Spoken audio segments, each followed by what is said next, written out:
یہ کہنا تھا کہ آگے سنے تبت یدا ابی لہب وتب، ٹوٹ جائے ابو لہب کے دونوں ہاتھ. تلوار پڑھے اور فتح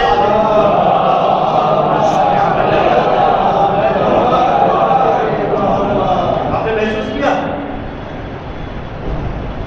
تو رسول اللہ کا سگا چچا اولاد عبد المطلب سے جناب عبداللہ کا بھائی ہے، لیکن قرآن اللہ لے کر مذمت کر رہا ہے، لعنت بھیج رہا ہے. اور صرف اسی کے لیے نہیں، جب آپ آگے بڑھیں گے تو آیت میں یہ بھی ہے حمالۃ الحطب. یہ کون ہے بھیا؟ اس کا معاملہ کیا ہے؟ ترجمہ میں آپ کے سامنے رکھوں کہ ٹوٹ جائے ابو لہب کے دونوں ہاتھ اور غرق ہو جائے اس کی ساری دولت جو اس نے سب کچھ جمع کیا ہوا ہے، اور جو اس کی بیوی ہے حمالۃ الحطب جو اس کا ایندھن اپنے سروں پر لے کر چلتی ہے. ایندھن کا مطلب کیا ہے؟ حمالۃ الحطب. اب یہ یہاں پہ ابو لہب کی بیوی کا نام تھا ام جمیل. کس کی بیٹی تھی؟ ابو سفیان کی بیٹی تھی. ابو لہب کی بیوی کی سنت سلوات پڑھے تو آل محمد کوشش کروں گا کہ بات کو آپ تک پہنچا دوں. اس کا معمول کیا تھا؟ یہ صبح صادق کے ٹائم، صبح صادق کے بعد صادق نکلتی تھی اپنے گھر سے اور لکڑیوں کو جمع کر کے اپنے گھر پہ لا کے رکھتی. دیکھیے دشمن رسول کی ابو لہب کے ساتھ ساتھ یہ بھی رسول اللہ کی دشمن تھی. روایتوں میں یہ بھی لکھا ہوا ہے. دیکھیے میں اپنی کتاب سے نہیں پڑھ رہا ہوں، میں برادران اہل سنت کے جو مشہور عالم ہے علامہ مودودی، ان کی ایک کتاب ہے تقدیم القرآن، قرآن سے میں اس واقعے کو پڑھ رہا ہوں. انہوں نے لکھا ہے کہ روزانہ تمام اس کا یہی رہتا تھا کہ صبح صادق کے وقت نکل جاتی تھی، لکڑیوں کو لا کے جمع کرتی تھی اور خاندان جھاڑیوں کو لا کے رسول اللہ کے دروازے پر رکھ دیتی. کاٹے نہیں، کاٹے تو بچھائے گئے، نہ جانے کیسے کیسے دشمن جو کاٹے بچھاتے تھے.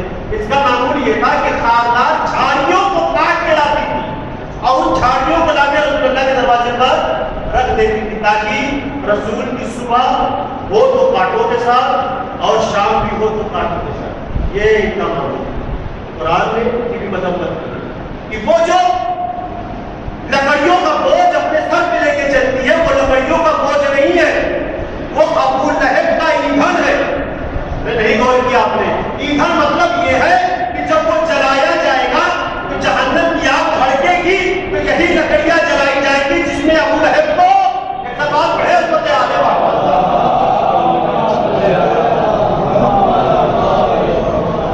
اور سب آپ کو عظمت آنے والا.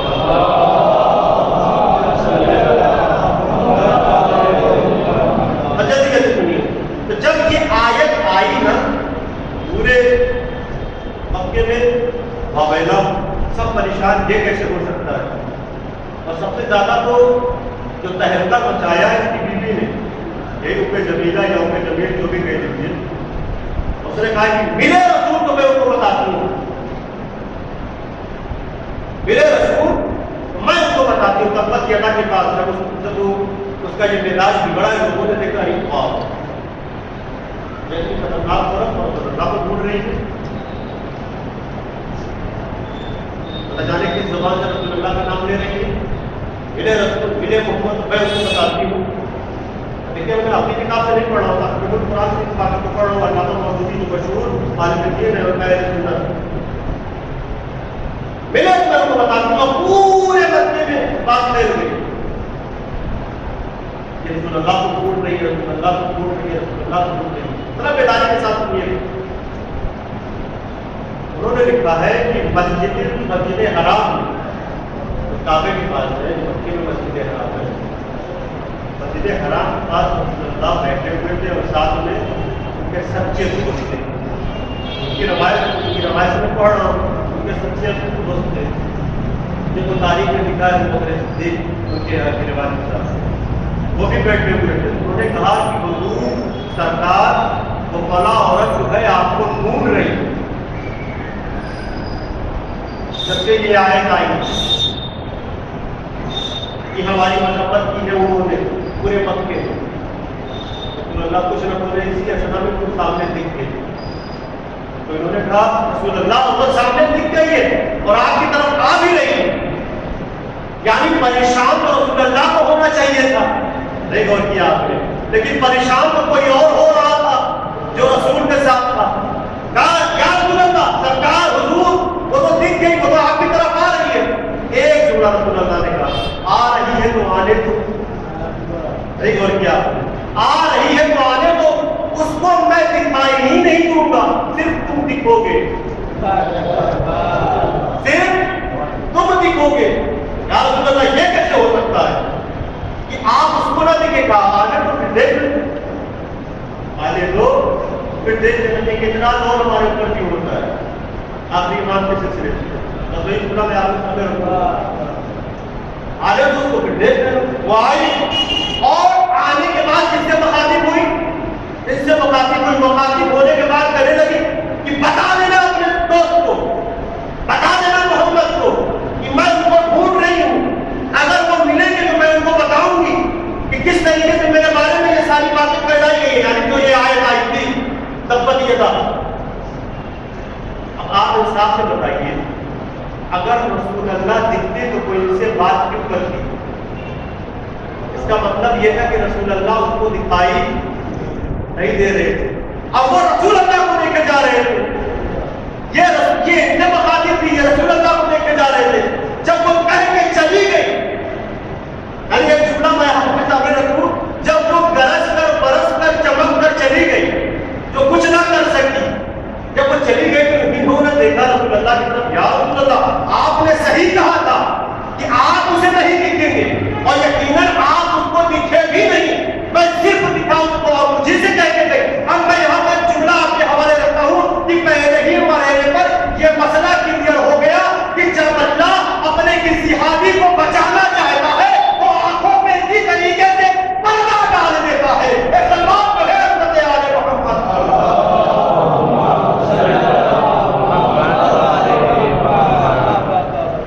جب اللہ اپنے کسی ہادی کو بچانا چاہتا ہے تو اسی طریقے سے آپ اوپر پردہ ڈال دیتا ہے. وہاں پر بھی پردہ پڑ گیا کہ اس دشمن رسول کو رسول اللہ دکھے گی.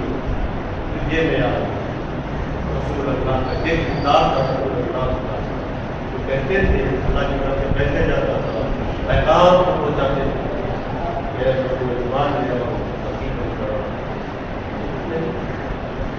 آخر کا معاملہ کیا ہوا کہ دیکھیں بحث طویل ہے اور اللہ کا وقت بھی ہوتا جا رہا ہے.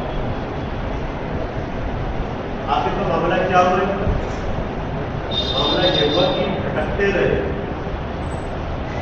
ایسی بیماری ان کو لگ گئی لوگ دور بھاگتے رہے.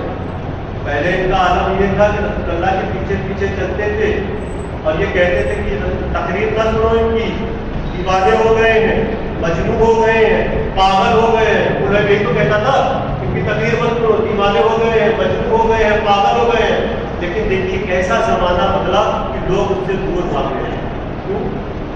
ایسی بیماری اس کو لگی. تاریخ میں کتابوں میں ملتا ہے کہ متعدی نامی ان کو روح کی بیماری لگ گئی, یعنی بڑے بڑے کالے کالے دانے, اور وہ بدبودار دانے لے کے اگر انسان سنتا تھا تو دوری سے بھاگ جاتا تھا. آپ اپنے بات سب آپ پڑھے تو تیار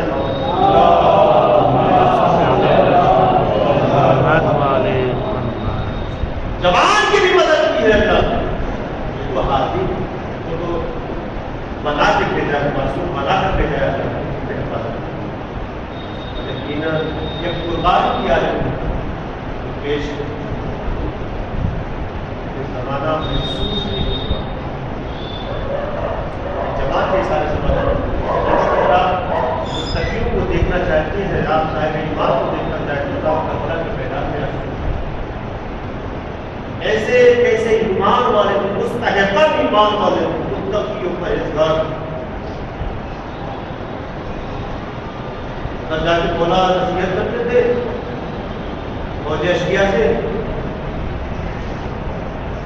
کیوں مجھے قتل کرنے پر تجھے ہو, میرا خود بہانے پر تجھے ہو. ساری نصیحت کرنے کے بعد ان کا جواب صرف یہی ہوتا تھا, جب خود سے آپ ہی ہمارے باپ کے آپ نے مولا کا یہ بھی ٹکڑا ہوتا تھا نصیحت کرنے کے بعد میری نصیحتوں کا اثر تم پر کیوں؟ اس لیے کہ تمہارے شکم تمہارے پیٹ مال حرام سے بھر چکے، ایک طرف مال حرام والے تھے، ایک طرف مال حلال والے۔ اللہ تعالیٰ نے مطلب کیسے کہتے تھے آدمی چاہنے والے بالکل مولانا صاحب جیسے صاحب مجھے ملے، نہ میرے بابا کو ملے، نہ میرے دادا کو ملے، نہ میرے بھیا اپنے مصطفیٰ کو ملے۔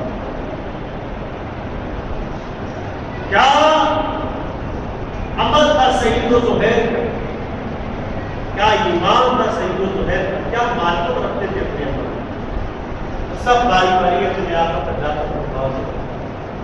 تعلیم بتاتی ہے کہ جب کوئی نہ بچا تو وہ آگے بڑھا، جو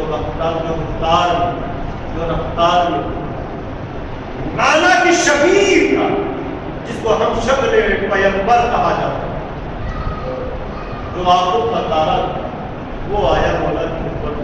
جناب علی اکبر آئے اور آ کے کہنے لگے اے بابا جان سب شہید ہو چکے، آپ کے چاہنے والے شہید ہو چکے، آپ کے صحابی شہید ہو چکے، یہاں تک کہ محمد بھی شہید ہو گئے، قاسم بھی شہید ہو گئے، چچا عباس بھی شہید ہو گئے، اے بابا جان اب تو موقع دے دو اکبر کو کہ اکبر بھی جائے اور اپنی ذات شجاعت دکھائے۔ لیکن امام حسین علیہ السلام میں خاموش ہے، کیا بولے، جوان بیٹا ہے۔ ذرا محسوس کریے جو صاحب اولاد جوان بیٹا ہے، جوان بیٹے کے سارے ثواب کی مجلس بھی ہے، بس ڈال دیا یہ کہے اے بیٹا سب سے پہلے خیر میں بیٹا اپنی پھوپھی اماں سے اور اپنی مادر گرامی کی اجازت لے۔ میں نے اس روایت کو چھوڑ دیا، نہیں پتا کس طریقے سے کس دل سے جناب زینب نے اور ام لیلا نے جناب علی اکبر کو رخصت کیا، اور جب رخصت کیا تو پھر بابا جان کی خدمت میں آئے، اے بابا جان پھوپھی اماں نے اجازت دے دی ہے، اے بابا جان مادر گرامی نے اجازت دے دی ہے، بس آپ اجازت دے دیجیے۔ امام حسین علیہ السلام نے اجازت دے دی اور جناب علی اکبر کو سوار کر دیا اور کہا بیٹا جاؤ بابا ہاتھ دھو جاتی، یہ کہہ کر رخصت کیا اور جناب علی اکبر میدان کی طرف چلے۔ لیکن کچھ ہی دور چلے تھے نا کہ کیا محسوس کیا کہ ہائے کوئی ہے جو ہمارے پیچھے پیچھے آ رہا، جب اپنے رہبات کو روکا ہے نا تو کیا دیکھا ہے کہ ہائے بڑھاپا کمر پر ہاتھ رکھے پیچھے پیچھے آ رہا ہے۔ ارے جناب علی اکبر اتر گئے اور کہنے لگے اے بابا جان آپ نے رخصت کر دیا تھا، اب پیچھے آنے کا سبب کیا ہے؟ بس ایک جملہ کہا امام حسین نے، اے بیٹا ارے کاش کے صاحب اولاد ہوتے تو سمجھ جاتے کہ ارے بوڑھا باپ جوان بیٹے کے پیچھے پیچھے کیوں جا رہا۔ اجر اللہ اور آپ کو کوئی غلط سمائے ہونے سے یہ سودا کی میدان جنگ میں آتے ہیں، ذات شجاعت دیتے ہیں۔ میں نے یہاں سے بھی روایت کو چھوڑ دیا، اس کی جواب کا مسائل ہے، جناب علی اکبر کے مسائل یقیناً پڑھنا بہت سخت ہے۔ روایت کو چھوڑ دیا، جناب علی اکبر زمین کربلا آواز کی کیا بتاؤ اگر اتنی، اے بابا جان میری مدد کو پہنچیے۔ قریب آ گئے امام حسین علیہ السلام، کیا دیکھا جوان کا ہاتھ سینے پر، بیٹا ہاتھ سینے پر کیوں رکھے؟ بابا جان بہت درد ہو رہا ہے۔ اب جب ہٹایا تو کیا دیکھا بلچی یعنی کلیجے میں پیوست ہو گئی۔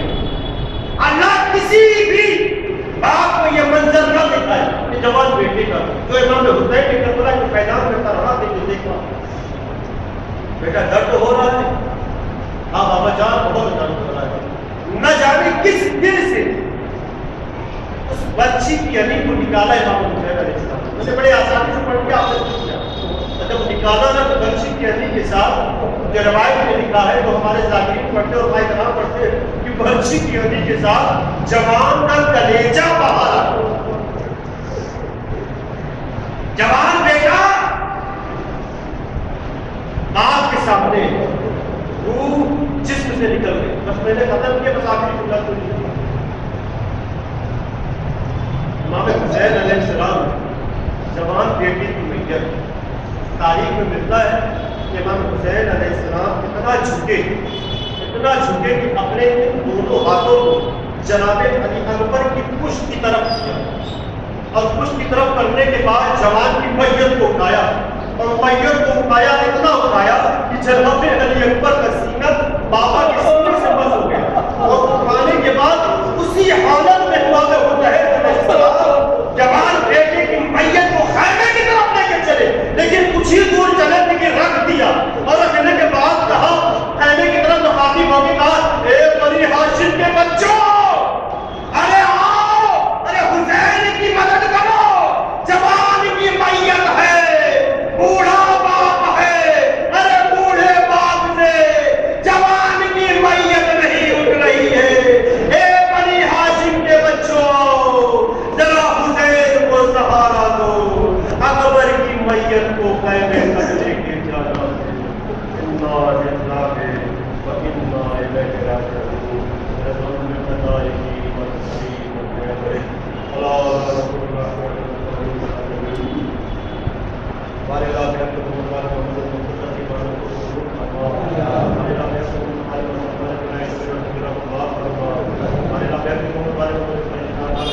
ہمارے روزے مقدسات کی حفاظت فرما، راجہ کرام کی حفاظت فرما، جہاں عاشقان حضرت کرار ان کی جان و مال کی حفاظت فرما، ہمارے محبوب ہمارے محمد حسین حضرت